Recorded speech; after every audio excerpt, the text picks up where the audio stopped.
बाबा, मैं क्या करूं? मैं बहुत परेशान हूं। इस बार सूखा पड़ने के कारण सभी जीव जंतु प्यास के कारण मर रहे हैं और मैं कुछ भी नहीं कर पा रहा हूं। आखिर मेरे खुदाए गए तालाब में पानी क्यों नहीं निकल रहा है? बाबा, इसका कोई उपाय बताओ। महाराज, इसका उपाय तो है, लेकिन उपाय बहुत ही कठिन है। बाबा, आप मुझे बताइए कि वह क्या उपाय है। मैं इन जीवों को इस प्रकार मरते हुए नहीं देख सकता। मैं इन्हें बचाने के लिए कुछ भी कर सकता हूँ। बस आप मुझे उपाय बताइए। तो सुनिए महाराज, इस तालाब में पानी आ सकता है यदि आप अपने बड़े बेटे या फिर बड़ी बहू की बलि इस तालाब पर दें, तो इस तालाब में पानी आ सकता है। महारानी जी, साधु बाबा ने बताया है तालाब में पानी तो निकल सकता है, लेकिन तालाब पर अपने बड़े बेटे या फिर बड़ी बहू की बलि देनी पड़ेगी। अब तुम ही बताओ, मैं क्या करूं? महाराज, हम अपनी बहू की बलि दे देते हैं। अगर बेटा जीवित रहेगा तो दूसरी बहू भी आ जाएगी। यदि बेटा ही नहीं होगा तो बहू किस काम की? राजा की बड़ी बहू छिपकर ये सारी बातें सुन रही थी। ये सारी बातें सुनने के बाद वह अपने शयन कक्ष में चली जाती है।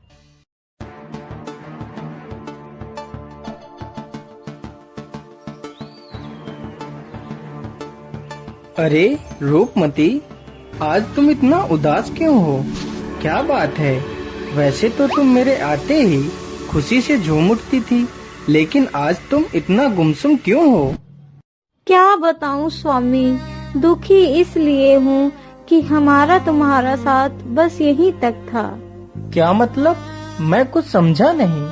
तुम कहना क्या चाहती हो?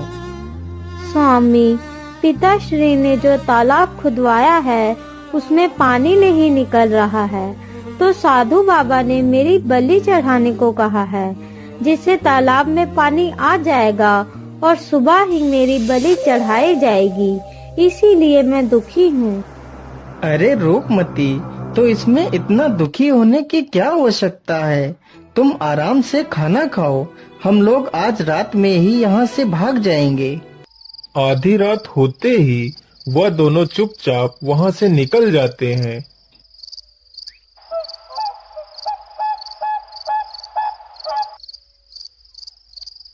रूपमती, अब हम दोनों अपने राज्य से काफी दूर आ गए हैं। चलो, अब हम यहाँ पर थोड़ा सा आराम कर लेते हैं।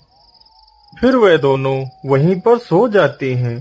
तभी एक सर्प आकर रूपमती के पैर में डस लेता है।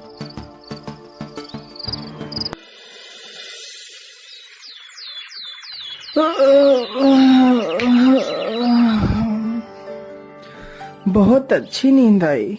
चलो रूपमती। अरे ये क्या? रूपमती, तुम्हें क्या हो गया?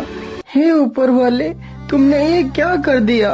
मेरी रूपमती को क्या हो गया? अब मैं क्या करूँगा? मैं तुम्हारे बिना नहीं रह सकता रूपमती। हे भगवान, मुझे भी मार डालो। जिसके लिए मैंने घर छोड़ा, अपना परिवार छोड़ा, वही मुझे छोड़कर चला गया। हे भगवान, मुझे नहीं जीना है, मुझे नहीं जीना है। अरे बेटा, तुम क्यों रो रहे हो? तुम्हें क्या हुआ? बाबा, मेरी मदद करो बाबा। मेरी पत्नी को सर्प ने डस लिया है, मेरी मदद करो। अरे बेटा, तुम शांत हो जाओ। मैं तुम्हारी पत्नी को जीवित कर सकता हूँ, लेकिन याद रहे, तुम इस घटना के बारे में किसी को नहीं बताओगे। यदि तुमने किसी को बताया तो तुम्हारी पत्नी की मृत्यु हो जाएगी। ठीक है बाबा, मैं किसी को नहीं बताऊंगा बाबा। बस आप मेरी पत्नी को जीवित कर दीजिए। तो ठीक है बेटा, यह जल हाथ में लेकर 3 बार बोलो कि मैं अपनी आधी उम्र अपनी पत्नी को देता हूँ। मैं अपनी आधी उम्र अपनी पत्नी को देता हूँ। मैं अपनी आधी उम्र अपनी पत्नी को देता हूँ। मैं अपनी आधी उम्र अपनी पत्नी को देता हूँ। बेटा, अब इस जल को अपनी पत्नी के ऊपर डाल दो।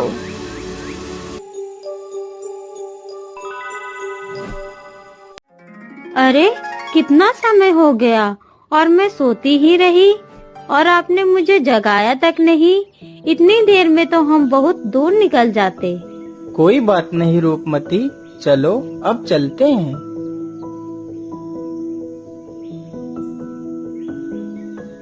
स्वामी, मुझे तो बहुत जोर की प्यास लग रही है। अब मुझसे और नहीं चला जाएगा। अच्छा सुनो, वहाँ पर देखो, वहाँ पर कोई झोपड़ी नजर आ रही है। चलो वहीं चलते हैं। हो सकता है वहाँ पर हमें कुछ पानी पीने को मिल जाए। अरे भाई, हम लोग बहुत दूर से आ रहे हैं, क्या हमें कुछ पानी पीने को मिल सकता है? हाँ हाँ भैया, क्यों नहीं। कुआं वहाँ पर है, चले जाओ और पानी निकाल कर पी लो। रूपमती, तुम यहीं पर रुको, मैं अभी पानी लेकर आता हूँ। अरे, इतनी सुंदर स्त्री होकर भी तुम यहाँ वहाँ कहाँ भटकती घूम रही हो? क्या बताऊं भैया, यह तो मेरी फूटी किस्मत है जो मैं यहाँ वहाँ भटक रही हूँ। फिर रूपमती उसे अपनी पूरी कहानी सुनाती है। अरे राम राम राम, यह तो बहुत बुरा हुआ आपके साथ, लेकिन आज नहीं तो कल जब आप अपने राज्य वापस जाएंगी तो वह राजा तुम्हारी बलि जरूर चढ़ा देगा। क्या करूं भैया, अकेली तो कहीं भागकर भी तो नहीं जा सकती हूँ। मेरी मानो तो तुम अपनी जान के लिए कोई भी खतरा मौन न लो। तुम अपने पति को मार दो और मेरे साथ यहाँ पर रह लो। यहाँ तुम्हारी जान को कोई खतरा नहीं होगा। हम दोनों आराम से यहीं रह सकते हैं। लेकिन मैं उसे कैसे मार सकती हूँ? तुम ही मार दो। अरे नहीं नहीं, पति तुम्हारा है तो मारना भी तुम्हें ही पड़ेगा। अच्छा ठीक है, मैं कोशिश करती हूँ। फिर वह पीछे से जाती है और राजकुमार को कुएं में धक्का दे देती है। राजकुमार कुएं में गिर जाता है। उन दोनों को लगा कि राजकुमार पानी में डूब गया है। अरे चलो चलो, यहाँ से भाग चलो, हम लोग कहीं दूसरी जगह चलते हैं। पूरी रात राजकुमार कुएं में लटका रहता है।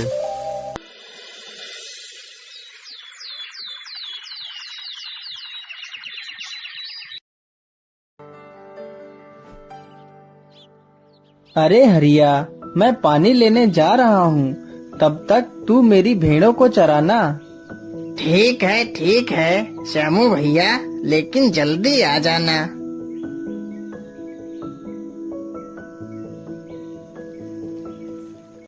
श्यामू जैसे ही अपना घड़ा कुएं में लटकाता है, तभी राजकुमार रस्सी को पकड़ लेता है। अरे कौन है कुएं में? छोड़ दो मेरा घड़ा। नहीं भैया, मैं आपका घड़ा ऐसे नहीं छोड़ूंगा, पहले आप मुझे बाहर निकाल दो। अरे भाई, तुम हो कौन? पता नहीं तुम कोई भूत प्रेत ही हो और मैं तुम्हें बाहर निकालूं, तुम मुझे ही खा जाओ। नहीं भैया, मैं भी तुम्हारी तरह इंसान हूँ। मैं रात के अंधेरे में गलती से गिर गया हूँ। भैया, मुझे बाहर निकाल लो। अच्छा ठीक है, मैं अभी आपको बाहर निकालता हूँ।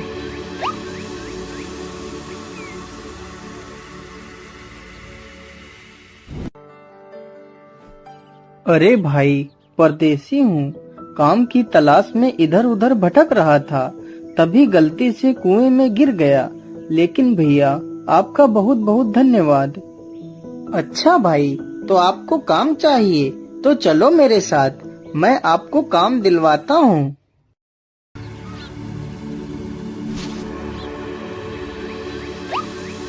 मैं तुम्हें काम पर तो रख सकता हूँ, लेकिन तुमने काम में जरा सी भी बेईमानी की तो मैं तुम्हें बिना किसी तनख्वाह के धक्के मारकर बाहर निकाल दूंगा। मुझे मंजूर है सेठ जी, मैं पूरी ईमानदारी से अपना काम करूँगा। उधर रूपमती को जब कोई काम नहीं मिला तो वह एक नाचने वाली चंद्रप्रभा के नाम से मशहूर नर्तकी बन गई। राजकुमार पूरी ईमानदारी के साथ अपना काम करने लगता है। इसी प्रकार कुछ दिन बीत जाते हैं।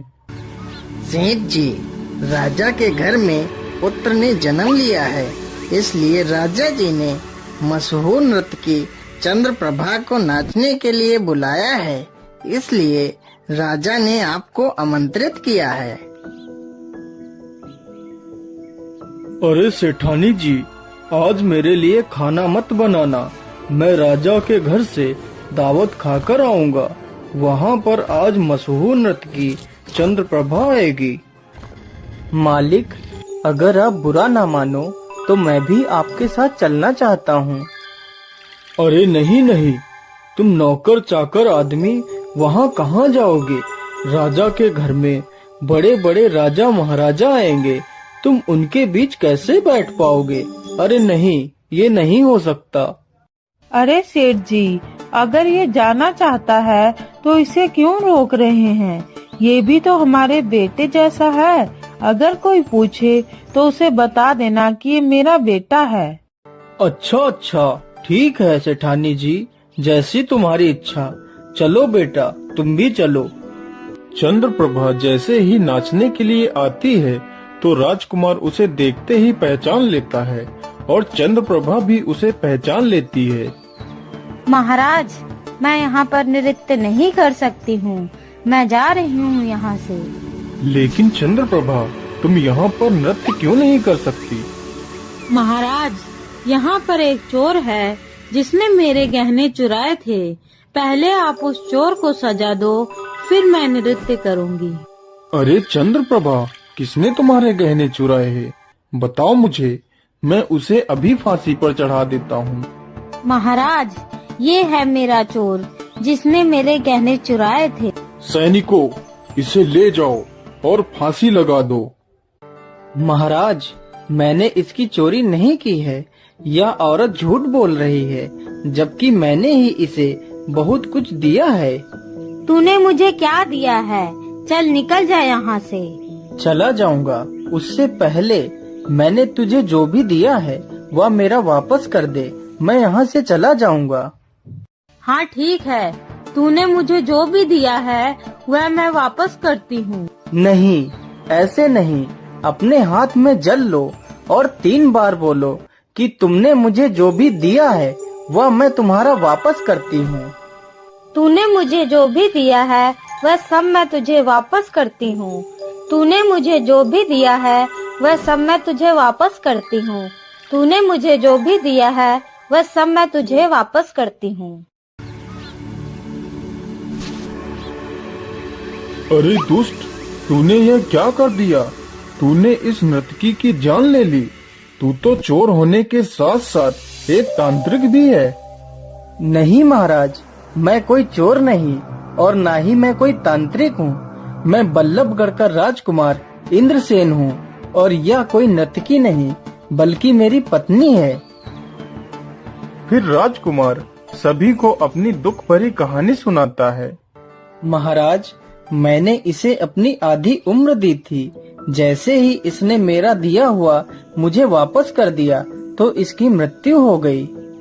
ये सारी बातें सुनकर राजा हैरान रह जाता है। राजकुमार, हमें क्षमा कर दीजिए। हमें नहीं पता था कि आप इतने महान राजा के पुत्र हैं। फिर राजा अपनी बड़ी पुत्री प्रेमलता का विवाह उस राजकुमार के साथ कर देता है।